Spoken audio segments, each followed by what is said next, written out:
Welcome friends. நாம் இந்த வீடியோவில் நுரையீரல் பாதுகாவலனான முசுமுசுக்கை பற்றி பார்க்கலாம். இந்த கொடியை முசுமுசுக்கை முசுமுசுக்காயின்னு சொல்லுவாங்க.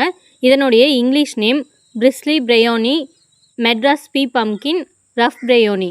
இதனுடைய சயின்டிஃபிக் நேம் குக்குமிஸ் மதராஸ்பட்டனஸ் மெலோத்ரியா மதராஸ்பட்டனா அப்படின்னு சொல்லுவாங்க.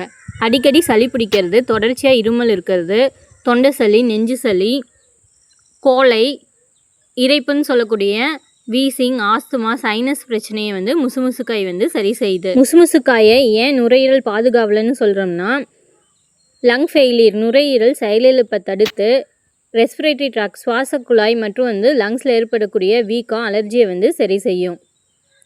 இது நுரையீரலில் உறைந்து கிடக்கக்கூடிய சளியை அகற்றும். பாடியை டீடாக்சிஃபை பண்ணி உடலில் உள்ள நச்சுக்களை வெளியேற்றி ஹெப்படைட்டிஸ்ன்னு சொல்லக்கூடிய கல்லீரல் வீக்கம், அலர்ஜியை சரி செஞ்சு கல்லீரல் ஆரோக்கியத்தை மேம்படுத்துது. முசுமுசுக்காய் இலைகளை அரைச்சி அரிசி மாவோட கலந்து தோசை சுட்டும் சாப்பிட்லாம். இலைகளை துவையல் அல்லது சட்னி செஞ்சும் சாப்பிட்லாம். வாரத்துக்கு 2 முறை இந்த முசுமுசுக்காயை உணவில் சேர்த்துக்கிட்டோம்னா நம்மளுடைய லங்ஸும் லிவரும் நுரையீரலும் கல்லீரலும் ஆரோக்கியமாக இருக்கும். நன்றி.